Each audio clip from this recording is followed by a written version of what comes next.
Hello everybody and welcome to the second day of group stages and thus the last day of group stages in the OSU World Cup.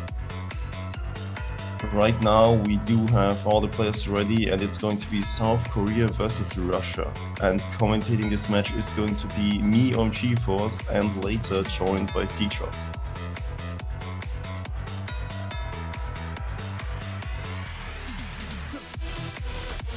At the beginning we'll get the warms ready for South Korea and the Russian Federation, but the reason why this match is important and is being streamed is because both these teams are respectively 2-0 in their group, which means that the win decides the outcome of the seeds at which they will proceed into the next stage of the tournament, which is going to be the elimination bracket. To be more exact, the double elimination bracket, because we do have a losers bracket.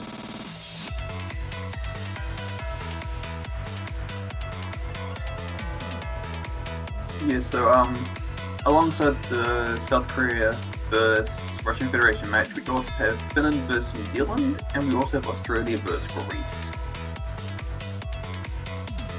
Oh, I see. So hello there, that beat and welcome. Hello. So you're still being the statistician for the other matches currently, alright?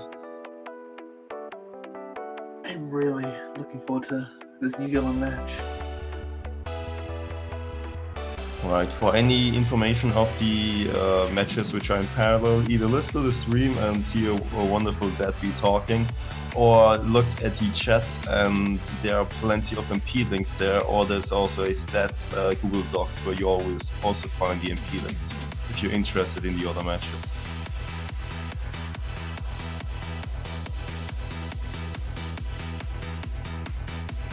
But for now, focusing on the match at hand with South Korea versus Russian Federation. And South Korea being the higher seed and, in my opinion, being one of the top 4 teams to take in this tournament. Which might be in any kind of... there are 4 top 4 teams which are all top seeds, thankfully. So there was no seeding problems there for the top teams in the tournament.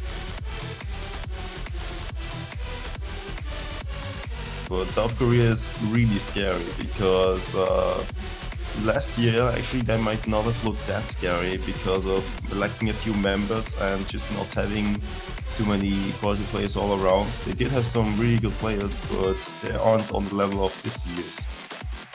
For example, you have the addition of Angel Sim now, who's actually gotten really good over the year and has shown in tournaments, in community tournaments over the year between the two OWCs, that he actually is extremely good at tournaments and can definitely show his consistency off, even with mouse.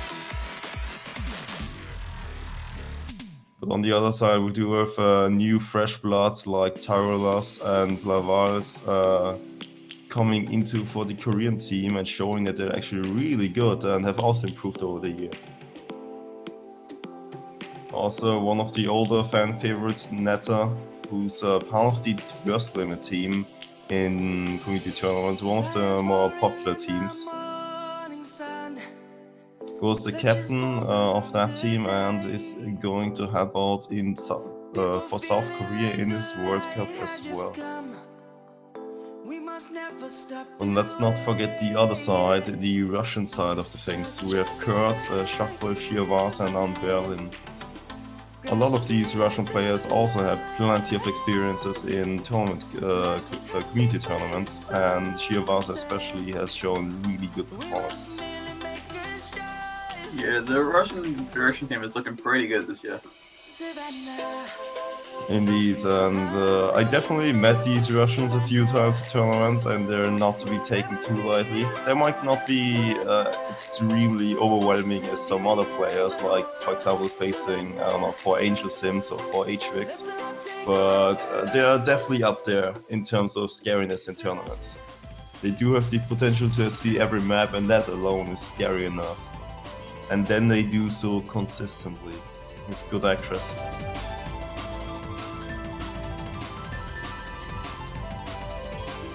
But on the other side, in South Korea, we do have players like My Aim Sucks, who has also shown that he's incredibly good at the game I mean, he's one of the best accuracy players I've ever seen in this game. And in Scorby 2, that is really good for him, because he'll just be able to get most of the 300,000 points out of the 1 million for Scorby 2 just by accuracy.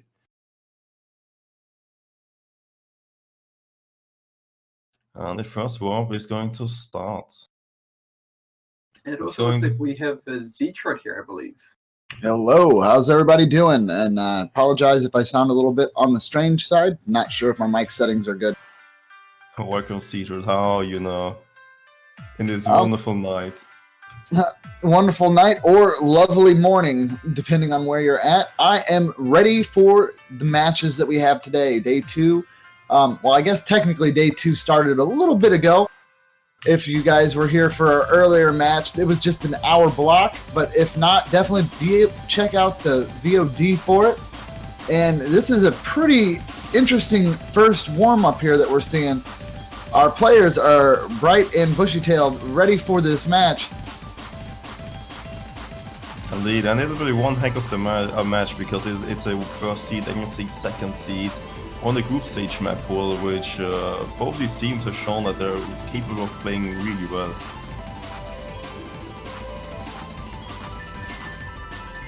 Yeah, we're seeing a lot of control here in these stream sections from all of our players right now. And this map is really spaced in terms of streams, and 199 BPM, I believe, in terms of speed. So it's definitely decently fast, and we do see Angel Sim being really well versed in space streams and stream consistency control. Yeah, we've just seen that drop there on that transition back to jumps. But definitely amazing control. Really crazy warm-up to see so early in the stages. Indeed, but these performances will not say too much about the matches, because this is a skill set which is not even nearly tested as much in this map as in the map pool. Very much so.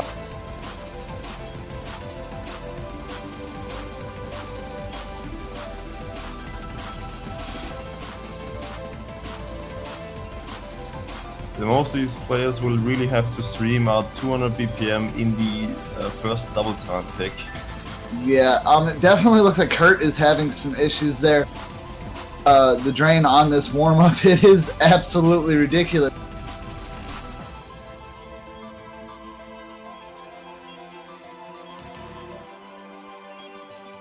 Yeah, this is one of the warm-ups where you really want to show off your skills and just go ham. And ham they went, as you can see there. Quite a large size difference there. Kurt definitely having some issues getting a flow. Kind of hard to get things moving right at the beginning there. Hopefully both our sides are pretty warmed up, and you know, time zones are a little bit more on their side, so hopefully no one's as sleepy, because this is not the time to sleep. Indeed, and there are some players who might not have really warmed up streaming on 200 BPM specifically for this kind of length, which is completely fine, because you don't really need it in this map pool. But when we get to the later matches and just harder map pools in general, that's the point where you really have to warm up multiple aspects of O's and be on the top of your game for every single game. Yeah, and I mean, like I was saying before, we've seen a couple of warm-up picks throughout the group stage already. That is a little bit on the faster side, but Deadbeat just smiled on the inside, guys. Why? Do you not hear the next warm-up?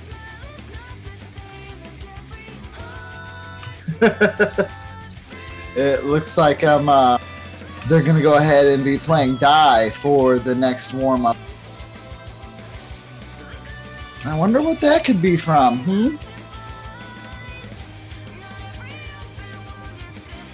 Yeah, pretty interesting, but I have actually seen the Russian team pick these kind of Ruby maps pretty frequently. I think they're definitely a fan of it. Oh, for sure.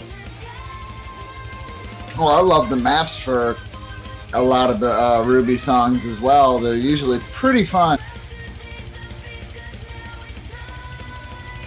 Yeah, thankfully some mappers agree that these songs are great, and that definitely makes some good maps out of them.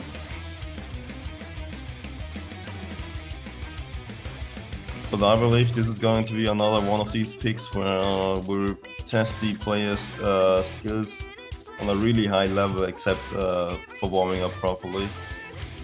I mean, Yeah.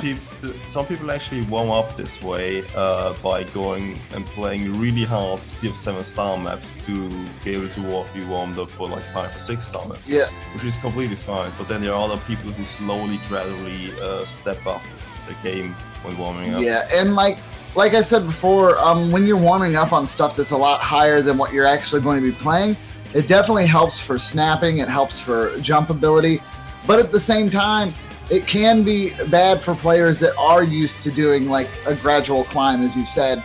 But I don't think any of our players playing in group stage or that have signed up for the World Cup have that kind of issue. That's something that kind of happens a little bit more as you're getting new to the game. And a lot of these people here are veterans and returning players from previous years. Indeed, it's pretty much about what warm-up schedule or like what warm-up idea you follow and just keeping up with it until the end. And as long as you know how to warm yourself up properly, it'll be no problem warming up yourself before the match.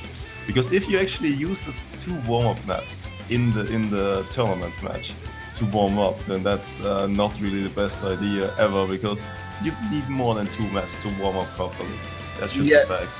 Yeah, we have definitely seen people come in blind on the warm-ups and just knock it out crazy, which more power to them if they can do that. But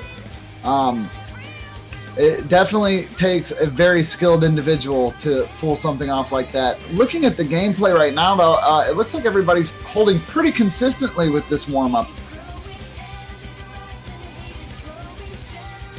Indeed, it actually seems like it's gonna be a decent map to play, and both the teams are performing wonderfully.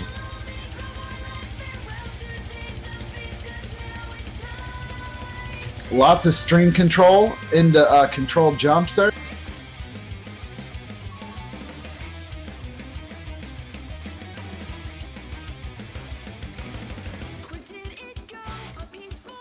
And as you can see, the Russian Federation holding very close behind South Korea here in terms of score, as it doesn't look like anyone's dropped at this point. It's solely off accuracy. Yuria did drop for South Korea, but that's just now going to be reflected in score as it does switch over to the Russian Federation side.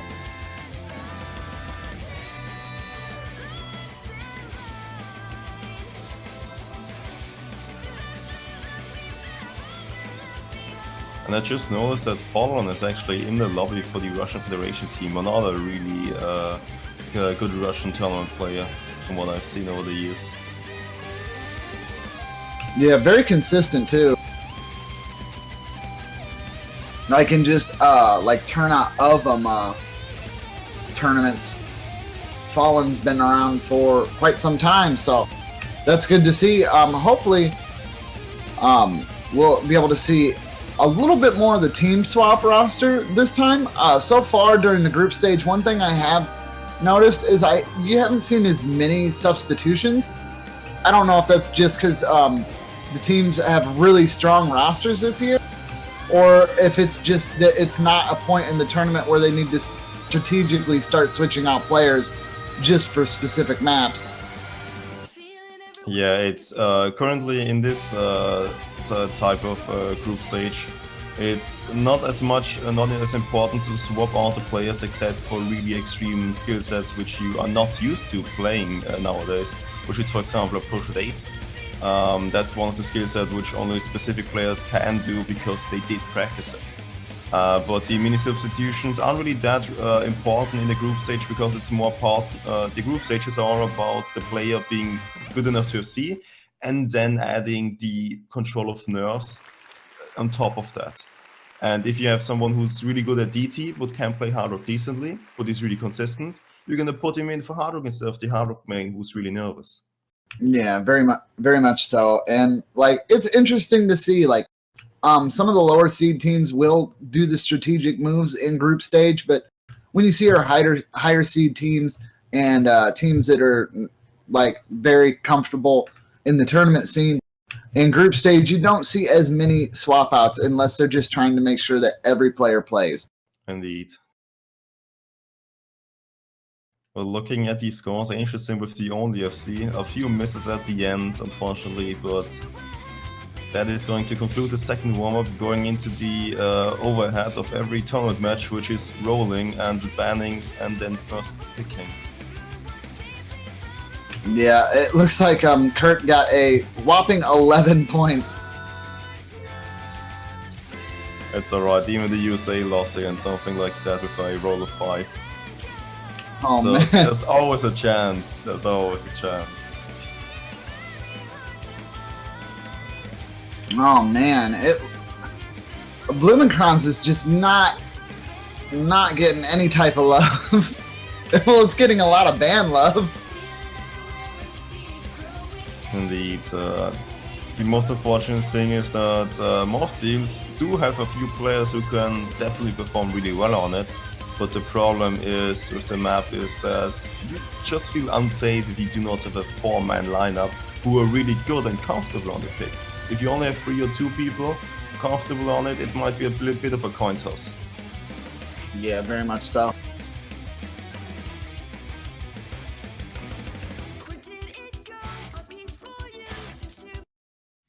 All right, and it looks like we're going to start our first official match here with 1OK Rock, and that's Mikanse. I pronounced this right earlier, but I'm not going to try right now. But you know what map it is. Indeed, that the first 1OK Rock map. How about that? Yeah. every time we pick the map, we always just write 1OK Rock into the chat instead of the other part of the song title. But yeah, going into this pick, this is the highest star rating map in the entire pool. Don't let that conceive you. This is not going to be the hardest map in the pool, but it is the hardest map in one regard, which is jumps and the consistency of jumps. It does have decent flow in it for nowadays mapping, and it does have around almost 6-star rating, and that's going to be what South Koreans want to test. Just the raw jumping ability and being able to just outperform them on harder picks. Just out of raw difficulty. If you're not careful at this very beginning, especially if you're not ready for the fact that it's going to be a lot faster than you give it credit for jump-wise, to begin with, you can have some early misses, but it's very unlikely for our players at this level to see that happen. Although I definitely underestimated it when testing out the pool and saw death quite a few times. The beginning at least starts really tame, because you do have sliders on the same spots going back and forth, which is going to at least be able to give you the timing of the song. Because usually you might have problems if the song starts out really hard, just starts off with a bang by having a lot of jumps in there, because you need some time to get used to each song's speed. That's why you see most accuracy drops in pretty much almost every map, because you go from song to song which varies in speed. This one is 195 ppm, but the previous song might have been 180, and you need to get used to being a little bit faster with your eyes and with your entire playing style.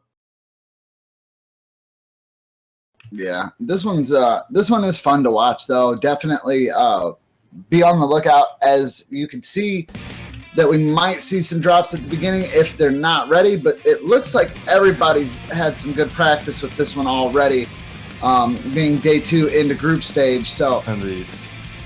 Red Pixel with the early accuracy drop, actually the only one who missed the accuracy in the beginning. Everyone else already played the map so many times. yeah, Inan actually going to do a very early drop at the very beginning here, but it just goes to show you how strong the accuracy on South Korea's side is.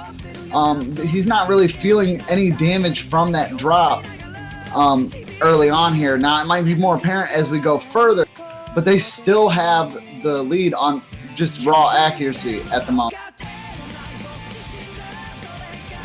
Indeed, and there are a few parts I want to highlight in this map, which is going to be pretty much in the Kiai town, which we see now. And this happens twice in the map, and there's one of the most difficult jumps at around the 70% mark of the map, where most players missed because it's just the largest jump in the map, bringing this map to the 6-star rating. Yeah, it does look like the lead moved over to the Russian Federation side, but it's flickering, meaning that, you know, South Korea is trying to hang on to this just by exiting. Ooh, but Netta's actually going to see a miss, giving the Russian Federation a huge chance here to pull away in score.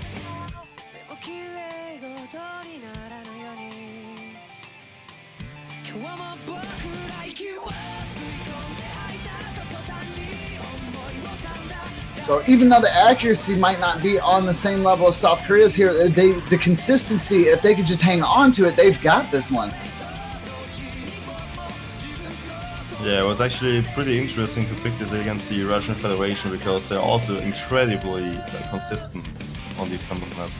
Yeah, we'll see Shibase actually hitting a miss there, but I don't know if it's going to be enough. If they can keep with the consistency here, we have roughly about 25% of the song left. The scores are very close. South Korea right on Russian Federation's tails here. If they make another mistake here, it could be an easily swap over, and the point could go to South Korea. And what we've seen in this group stage, guys, they can't give up till the last note. We've seen spin to win victories as low as 475 points. So, ooh, Shibase is going to find another miss along with Index. That could be the jump that South Korea needs here to pull ahead. But if the Russian Federation can hang on to it, they might have this. It's going to be one of those matches. And there it goes. It's moved over to South Korea's side. Oh, ooh, double drops from Lolise and Inan, moving right back over to the Russian Federation. Holy crap. That's one way to get the blood pumping, and it looks like we have a victory for Russian Federation's side. Holy crap. Yeah, that was actually, it shouldn't be too hard for the players, but it's just so out of line with the rest of the map because you're not used to these large things just happening out of nowhere. Yeah, that was very impressive. And the highest scoring member on that was actually on South Korea's side, and that went to Angelson. They went over the 1,000,000 points there by 3,055. So very impressive play, only receiving 1/100 like a machine. I mean, just judging by the accuracies and knowing the South Korea lineup against the Russian Federation, I'd probably go into more technical maps against the Russian Federation, because you can have people like My Aim Sucks or HHR, formerly known, to perform extremely well, and just South Korea is so good at accuracy that they can definitely, if there's an 8-way FC, they're gonna look and reign superior out of that because of the accuracy. Yeah, and you know, breaking point on South Korea's got to be an excellent feeling moving in this. That's definitely a good way, but I wouldn't start relaxing just yet here, as South Korea is really good at breaking points themselves, so this one could be quite interesting.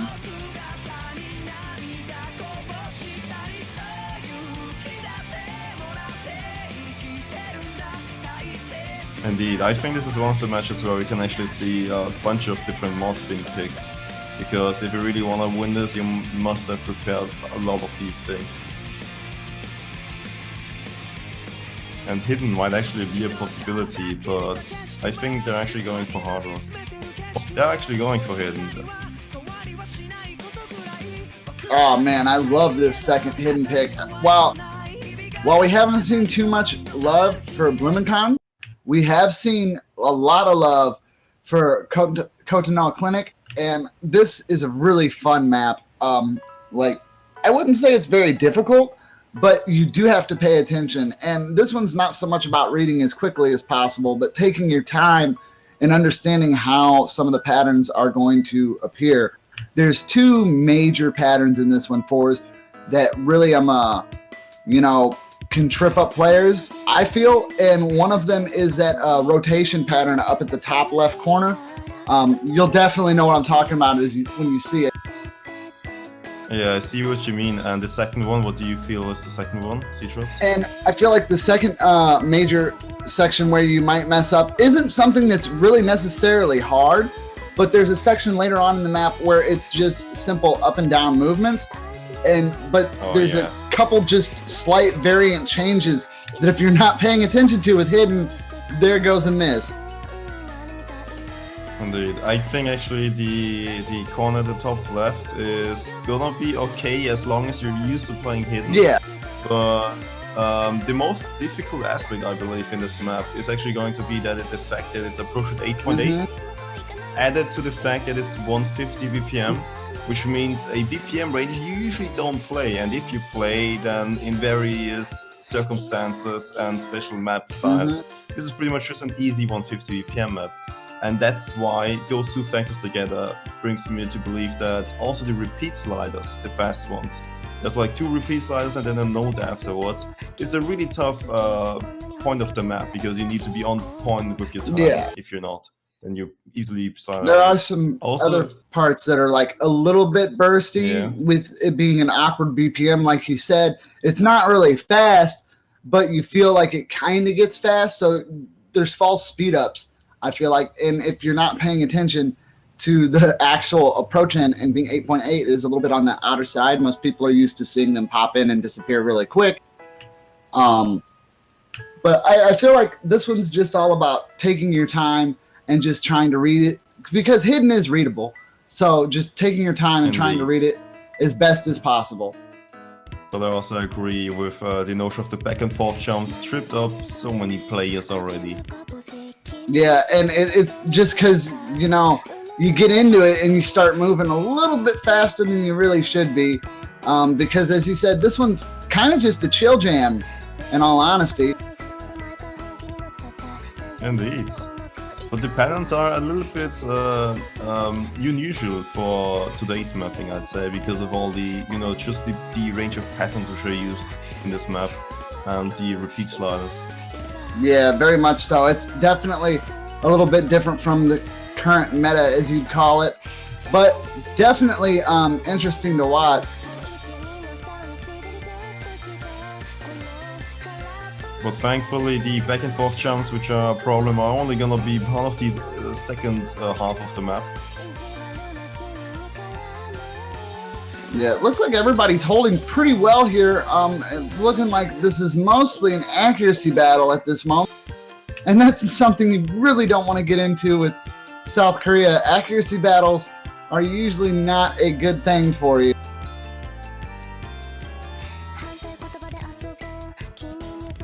Indeed, but Net's actually struggling a little bit with the map. Yeah, I do see that. They're playing it a little bit early there, getting a lot more 100s than they'd probably like to be getting at this moment. But still holding that combo, and that is what is important there. And as you can see, even with everybody holding, Kurt did drop a little bit ago, and that is going to give South Korea that point advantage, as they have yet to actually see a drop. Oh, Yuria actually is going to see that drop, and right on those back and forth jumps like we were talking about. If you don't take those slowly, you can make a miss. She would say also finding a miss. Actually drops all around. Shiawase missing on these streams, unfortunately, and on following suit. Yeah, with only a quarter left, though, it might not be enough room for the Russian Federation to pull a score up, as it seems like South Korea's still got the overall combo and accuracy lead, and they're just pulling that score further and further ahead, cementing this win, it seems to be. Actually, Kurt is going to get a little bit more score than Yuria at this point, but I don't think it's going to be enough to close the 200,000 points gap, because just the 2% accuracy differences For example, from my aim sucks, it's just too big. Yeah, my aim sucks. Just 99.65%. You know, no problem. He's one of the best accuracy players, in my opinion, in the entire game so far.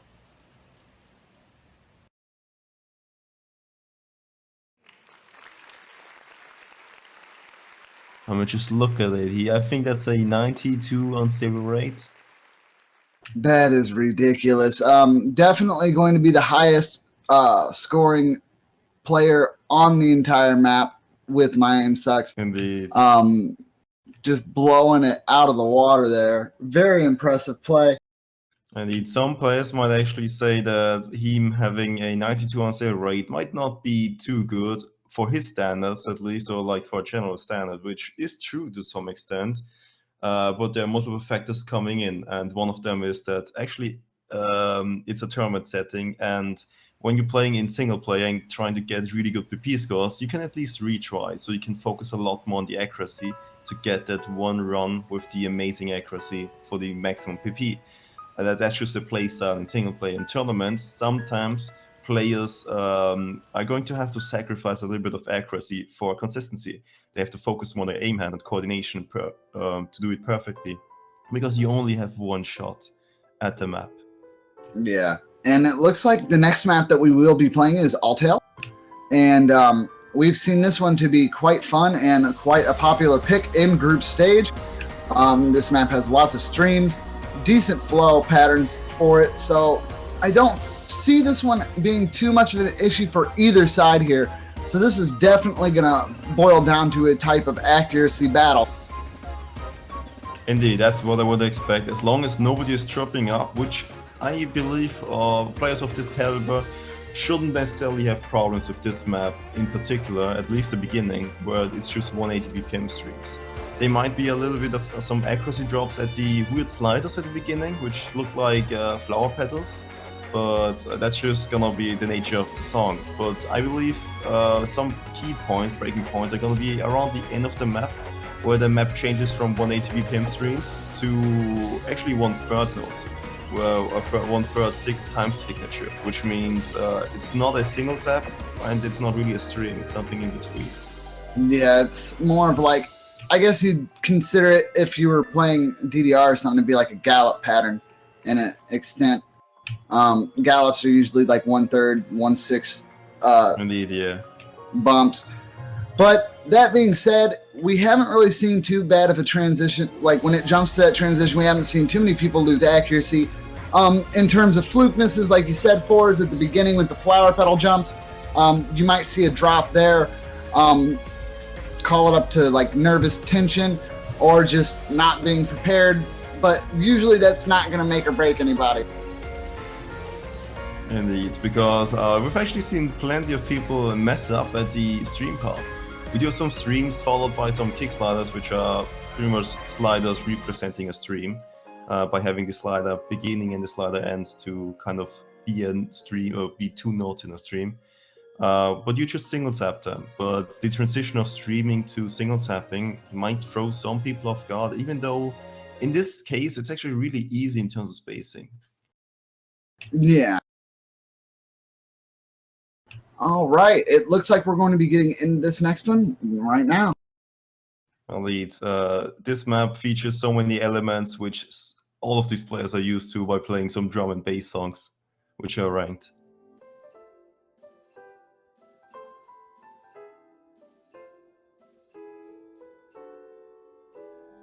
A calm beginning before the storm. The inevitable storm. And there we go, getting into our first bit of slider jumps here.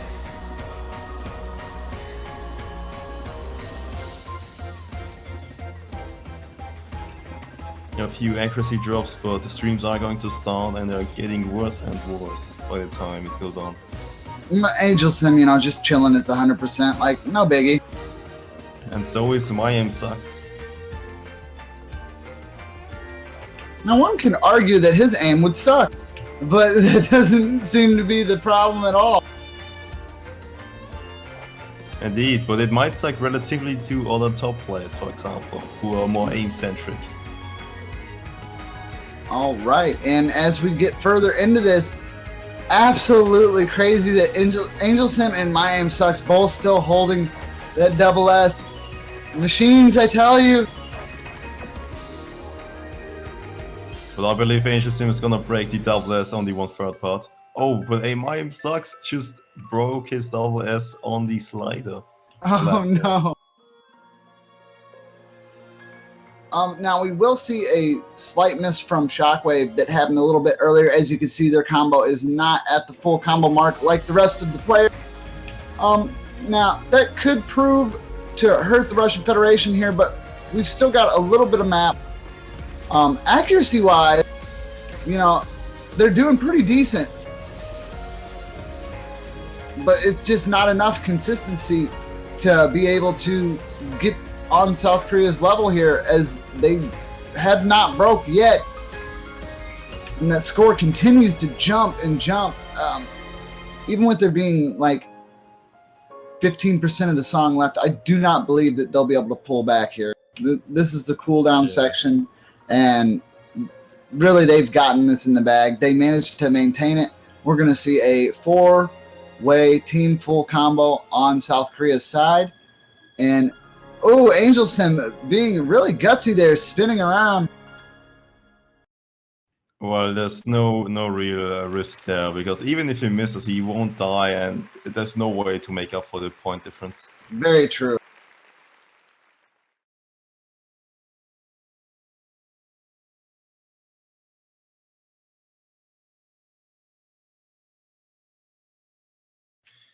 But yeah, unfortunately, we see no double S's, which is to be expected, because this map just has so many different things going for it, which is going to make double S'ing really hard.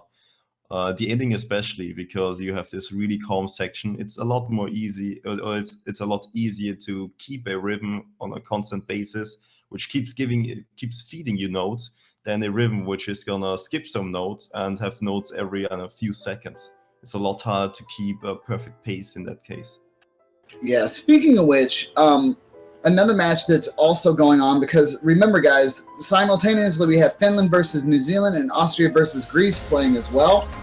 To give you guys an update, the New Zealand versus Finland match is 1-1 at the moment, and I'm trying to see. Australia versus Greece is 3-0, and they're currently playing the Hard Rock Quick How Do You Do. All right. Has Australia or Greece actually scored yet, or is this their first actual map? I think they're actually 3-0 ahead. Australia is. Oh wow! Are these 3-0 up? Understandably, because the next most important match for Australia is going to be against Latvia, which is actually following this match.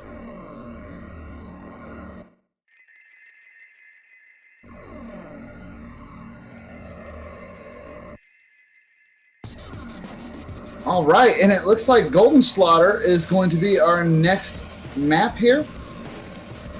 I haven't really gotten to see this one too much, so I'm kind of excited. Most of the matches I have casted for this weekend have seen this song banned out, so this is kind of interesting. I understand not really picking this song, because it is a little bit weird, to be fair. I mean, it is a older map, around 2011-2012 mapping, so you're gonna feel that when playing it. But the interesting part in this song is that, well, for starters, it's 200 BPM, not too fast, but it's still on the faster side than normally. But it has 1/6 patterns, which is gonna end up having bursts of 300 BPM in the beginning a few times and at the end once, which is going to throw some people off guard, and it's gonna be the reason why there's so little or almost no SS on this map in the top 50 leaderboards. And these 1/6 patterns, these really fast bursts, are going to lead into a slider. And you need to be in single play on Score V1. You can just spam over them and hope that your speed is enough to assess the 1/6 patterns, and the slider can be off-timed or mistimed, which is fine. but when playing this map in Scorby 2, you're gonna have to keep up on top of your speed for the entirety of the 300 BPM burst. And we've seen so many players break on it before, and that's why it's a little bit risky. Also, there's some 200 BPM longer streams at the end of the map. If I could quickly interject, Australia 4-0. And that is how they wrote it. Australia playing incredibly well then. Interestingly enough, though, Ribbon from Greece was actually getting the highest score across most of the maps. Ooh, we're actually going to see a very early break from Netta here on this. And with this being a double time pick, I'm assuming that there's not a whole lot of room for mistake here if you want to make sure and take a victory on this. Well, there can be plenty of breaks at the 200 BPM streaming section, and they've actually got Talala coming in, which is a well-known player to be really fast. So he's definitely capable of the 1.6 burst and the 200 BPM streams at the end of the map.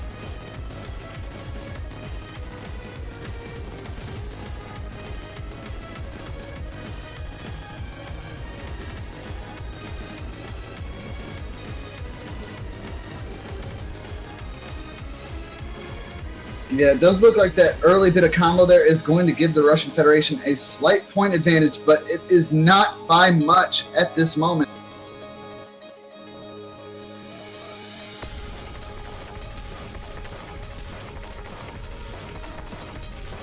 I mean, slowly but surely the hard part is gonna come in. Yeah, and Umberland actually dropping right before the hard part really set in there. Definitely going to hurt. As you can see, South Korea is just managing to hold consistency over this section, and with that consistency, they are pulling ahead very far. And some accuracy drops because they 1.6 pattern, the burst, but all is fine. There's still going to be, come up. There's still going to be a stream with some repeat sliders at the end, which is a little bit awkward to play.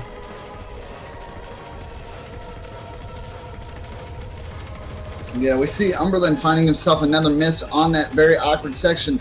As you pointed out, it does look like we're seeing very consistent play from South Korea here, as the Russian Federation giving them a run for their money. She would say Red Pixel and Tralala all holding incredible combo here. It's just not going to be enough here, as South Korea is going to be able to take that third point. Indeed, unfortunately, 2 slider breaks by Aln Berlin. But even judging by the accuracies, it would have been a win by South Korea, even if Aln Berlin kept his combo. Yeah, it's just that level of consistency that's so scary and that we've gotten so used to. I mean, you really got to be on your A game to be able to score a point on South Korea there. Russian Federation found that first point, and we're in a really good place, but South Korea is definitely not letting any tension up now.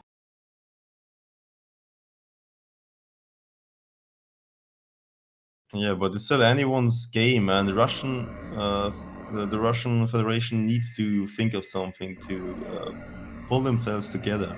Because this is South Korea's pick again, and they're going for a remake, the second 1OK Rock map. Who knows? We might see another victory off 1OK. Maybe that's how they're going to do this. They need to remake their effort.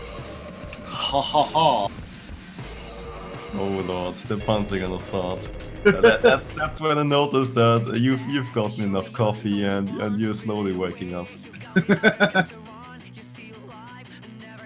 But I think Kurt might come in for the Russian Federation side, because it is a rather old map and this is kind of his specialty.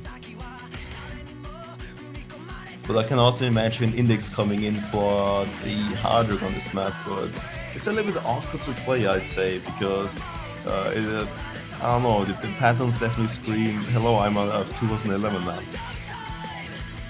Very much so.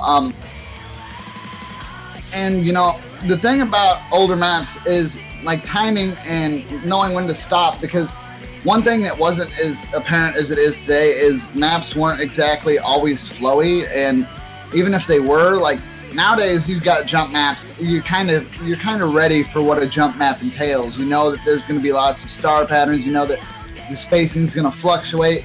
Spacing is usually based on intensity and music. Sometimes even back in the day, in 2011 time, it was just like, how can we set these notes to this song and make it difficult but yet make it fun and not as aesthetically pleasing, let's be honest here, guys, as what we see today. But definitely not bad by any means. Indeed, but the important thing about this is that I feel that the maps nowadays have a more gradual spacing increase, while they have a longer set of jumping sets of notes, for example, like just more jumps in general, and they slowly, gradually build up to get, for example, to a full screen jump. While on this map, in particular, you have pretty calm spacing all the time, but then there are 2 sections or 3 sections where you suddenly have a full screen square or a full screen triangle jump, followed by a really small spacing and then a 5x burst, a 5 note burst. That's just, I mean, you still have the crazy jumps in the old maps. It's not by any means, but yeah, but back then they were just like, ha, bet you can't full combo this. They weren't set as much. I don't feel that they were set as much musically as more as like, okay, you're doing really well now. I want to break you. Here's how I'm gonna do it. And there's nothing wrong with mapping for difficulty in that aspect at all. But, you know, as a player from those older times, I will say at least one thing about newer maps. You don't feel cheated as much. You know, you don't feel like, oh man, I was just destroying this. Perfect accuracy, no problem. Wait, what was that? Yeah, you don't just get those random drops. You know, you're just going to drop because you're bad. It's like, oh, you can't do a full screen jump? Well, sorry, buddy. This map is 35% full screen jumps. Welcome to 2016. indeed, while they shove many jumps into your face, you get used to it. It's kind of the same argument as having a consistent rhythm fed to you, consistent 1/2 rhythm, for example, than just having a lot of time between the notes. It's a lot easier to get a good accuracy on a consistent rhythm, which gives you plenty of notes. That's the same aspect as with this jump. It's a lot easier to jump around on a high space and keep on jumping that way than to just immediately stop into an anti-jump, which suddenly reduces spacing by so much. Yeah, I mean, that's another thing with older maps is we saw streams being a lot more condensed than they are today. And that definitely does affect players that have gotten, you know, really good at more recent maps. Like, these kind of maps could possibly be slip-ups for them, as, you know, most people are so used to streams being so free-forming now, being able to go from being condensed to super stretched out, and the same combo even sometimes nowadays. Indeed, that's definitely evolved quite a lot. But just looking at the plays for a second and focusing on the match, we see a 4x mod coming from South Korea, not wanting to go nomad on this. Very true. Taking an entire hard rock approach here, but accuracy, hard rock's really tricky now with score v2. Like, you can be really good at hard rock and that extra score will help you, but if your accuracy dips below 95%, I feel like it's almost like moot. I mean, yeah, I guess I can understand that the combo is still going to be there and help you. But if the Russian Federation stays consistent here, as you can see, the scores are bouncing back and forth between them. So the hard rock, even though all 4 members have it, it's not really doing as much as they'd like, because we see some people like Eon down there at the 95 mark, Netta at the 94 mark, and we will see a drop from Eon as well. This Indeed. could possibly be a second point for the Russian Federation with a little less than half of the song left. Yeah, but on your argument against Hardwick in this case, I'll put you a counter-argument, which is some people are a lot more comfortable on approach attempt, which is the main reason to pick Hardwick on for the free mods. Very true. I mean, like, the higher approach rate definitely can make you feel comfortable, especially if, like, speed is your forte and your reading ability. All these players at this point, reading ability shouldn't be a problem. So if you're really good at the high approach rate, I can understand using Hard Rock to feel more comfortable, especially with older maps. Because, I mean, the chances of an older map having a lower approach rate is pretty high. Yeah, I agree. I mean, for example, in the former solo map in the free mod pool, pretty much shows that everyone picking Hard Rock on it. Oh, and they actually managed to get the last triangle jump. Oh! Actually, Tarolas and Netta all missing, but then again, we do see Kurt and Umberlin missing, and so did Angel Sim, but it's enough for the Russian Federation to take this. Yes, they are going to prevent a win there from South Korea. If they can get one more point, we will see tiebreaker hype, man. Great way to start this morning. Indeed, we might see a reverse sweep. I mean, anything is possible. Just looking at the teams, all of these teams are just capable of doing wonderful things. And Kurt and Umberlin almost making it a 4-way FC for the Russian Federation.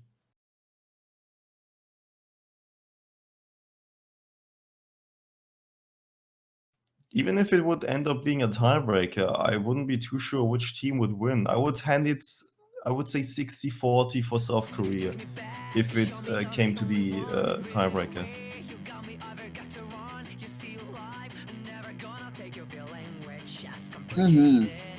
All right, I'm really interested on seeing what they're going to play here. We've seen 5 maps played out now. I wonder if we're going to see any Nightcore love. I really like that Hard Rock pick in this pool. Yeah, I think Russian Federation might go for a Hard Rock pick, actually. I mean, just looking at the South Korea lineup, just struggling with the accuracy there.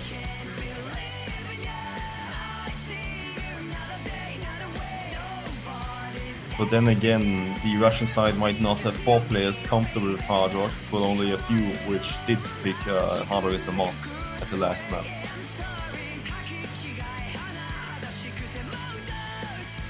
I actually think that the DT might be another avenue to attack or another free mod. Yeah, that is very possible. Fremont might be played in.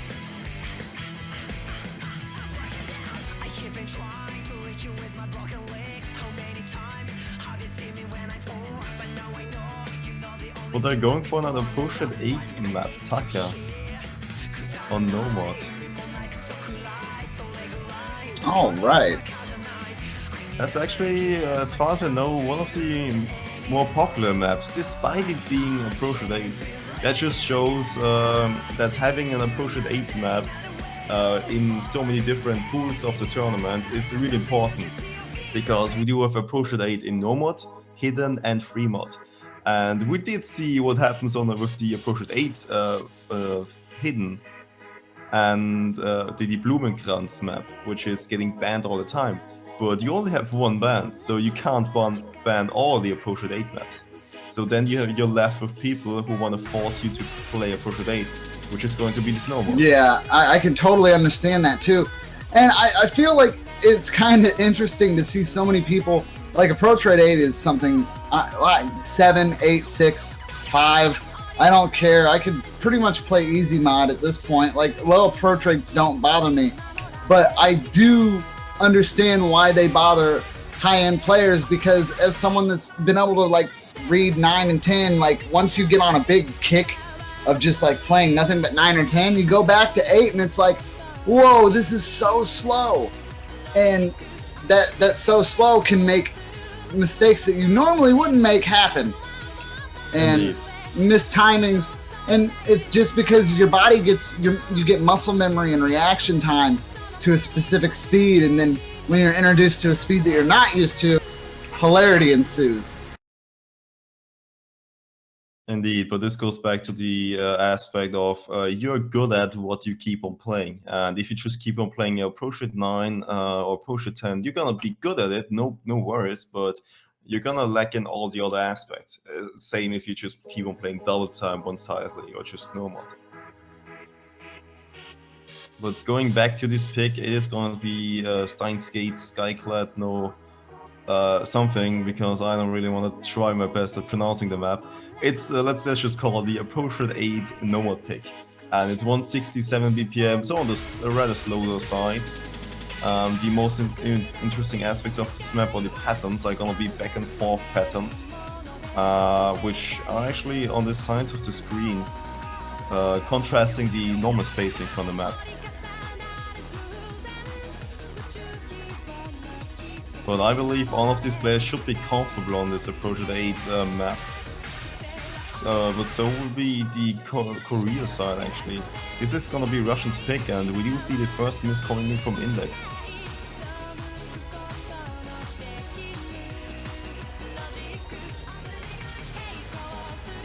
We do see the back and forth jumps coming in. That's gonna be a theme of the map happening quite frequently. And the ending is a little bit tricky to act and to properly time on because of the kick sliders and the weird spacing changes.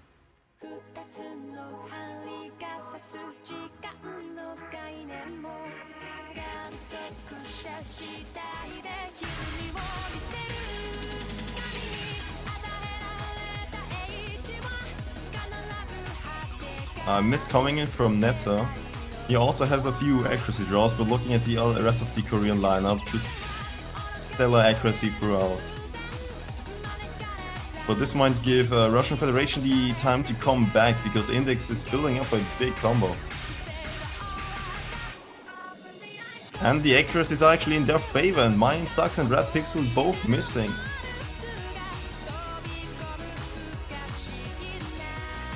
The Russians are in the lead, but there are more back and forth jumps. Mayim Sucks is losing it. Unfortunately, in this case his aim really sucks. But there's gonna be an ending part which might still turn things around, because there's only a 100,000 point difference.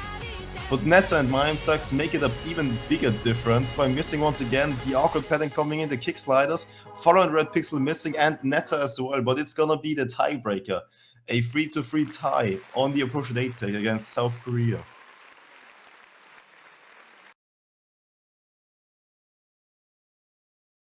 Oh boy, and we do have the tiebreaker situation, where I will give the favor, or at least the advantage, to South Korea, but you do not want to count the Russian Federation out. I'm gonna expect Shiomasa to come in for the tiebreaker, because he's definitely a man who has balls of steel when it comes to these situations.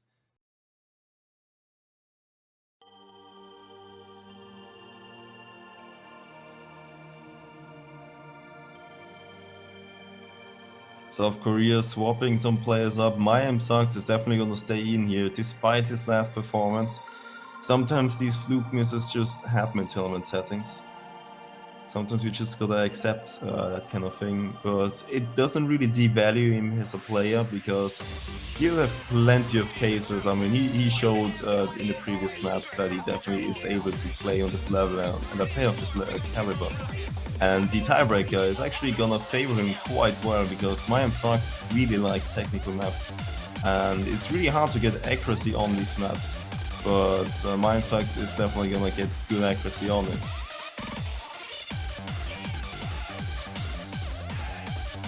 Alright, and breaking news just in, apparently a stats update is gonna come in. So far in this group stage, no team has beaten Japan yet. Great job by Japan to keep on being undefeated in this year's OWC World Cup. Oh man. And welcome back, Seatrots. Man, we got a tiebreak on our hands. I see that, man, and no way did I call this one. I thought for sure, and like, I feel a little bit bad. I thought for sure we were going to see South Korea just make a clean sweep of this, but I am glad to be wrong, as the Russian Federation is right on their butts, telling them, hey, you're going to work for this win. And that is exactly what they're going to have to do. And if they don't work hard enough, Russian Federation's like, we'll just take the win for ourselves. Indeed, this will be quite interesting. It's actually gonna be Enon coming in. Asia Sim, Mayim Sucks. I really like those picks. Enon, Lavars, and might maybe with like a Tarolas coming in, but who knows, maybe he's not even there. And if that's gonna be the lineup of the Russian side, it's actually looking pretty decent. I definitely like their lineup, where they picked for this one. Oh, and this is actually going to be my aim sucks with the hidden. Ooh, that is very that's bold, but then again, that's kind of about what Korea is about. You know, South Korea manages to pull off these amazing plays in very clutch situations. So this might turn out to be a great strategy for him, or it could also, you know, end up being a very big mistake later on.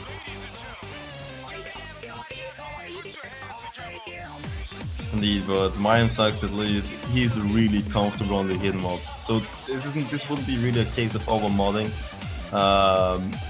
He's used to focusing really hard on the music, and hidden is gonna make this harder for him at all. And if he misses because of fluke miss, he would have missed on no mod as well.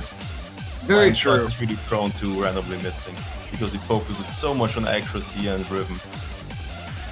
Well, one of the beautiful things about Hidden is it is one of those mods where once you've used it enough, even with hidden notes that are stacked underneath each other, once you've gotten down to reading stuff, you can pretty much just dictate where something's going to pop up just by, you know, constantly playing the mod. It is one of the only readable, ooh, and there's that fluke miss that you're talking about. She was also going to find a miss as well. Indeed, but I mean, just look at this accuracy, absolutely astonishing accuracy. He's definitely gonna get a lot of the 300,000 points aspect of Score V2. Oh, for sure. But as I was saying, Hidden is one of the visual adjustment mods that can be read, and even with more changes that have happened to Hidden here recently, they're not exactly new, but the fact that sliders now do fully disappear, I think was something that should have been done from the beginning. Inan gonna find himself a miss as well for South Korea's side. Will this be a potential chance for the Russian Federation to pull ahead? There are plenty of places to miss on for the Russian Federation side.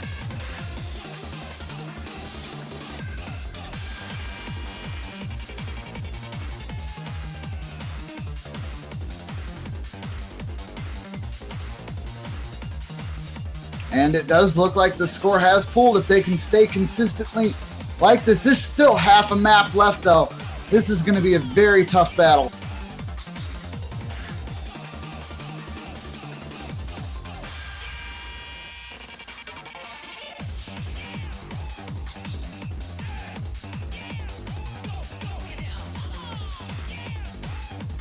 Mayim sucks still doing his thing, racking up the highest accuracy in the entire lobby. Yeah, the scores are not that far apart here. The Russian Federation catching that early break with Inan dropping as well. I mean, just compare sheer Vasa to Mayim sucks. They pretty much both missed twice and are still building up another combo, but because of the hidden difference and the accuracy difference, there's just 70,000 points in difference between those two guys. And in Score V2, every point counts here as we're getting into close to about the 35% mark remaining on this song. Oh, and that's a miss by Kurtz. Oh, that is really going to hurt the Russian Federation here. This might be just what South Korea needed here. If they can keep that consistency up, that entire huge score lead that the Russian Federation did create will diminish very quickly. Oh, and there's a lot on the line, because coming in, if South Korea is gonna lose this, they will face Poland in the round of 16, which is a team you do not want to face. They were undefeated so far in their group stage. Oh, it's getting right down to the wire. This one's going to be intense. The accuracy is still on point for Mayim sucks. How the hell does he do this? Magic, and as we say magic here, it does look like the score has switched back over for South Korea. If they can hold this for the remainder of the song, they've got this, but a single drop from anybody could mean Russian Federation take. And Anon is actually dropping a lot of accuracy, but which slowly gives more points to Russian Federation. But as long as they keep the combo, it's gonna be enough.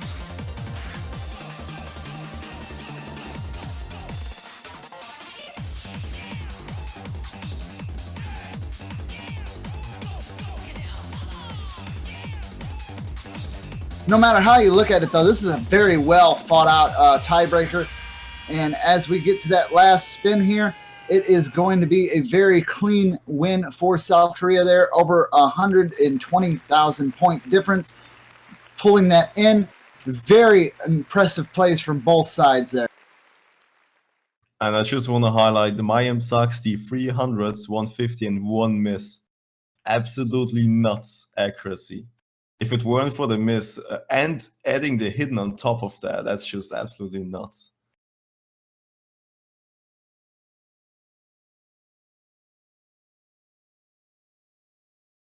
But congratulations to South Korea for being the first seed in their group and Russian Federation being the second seed.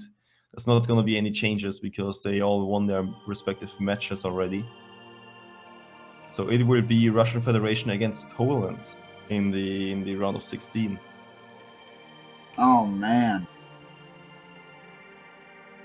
Yeah, facing off against one Titan, jumping to the next one. Poland is also one of the top 4 teams in the tournament.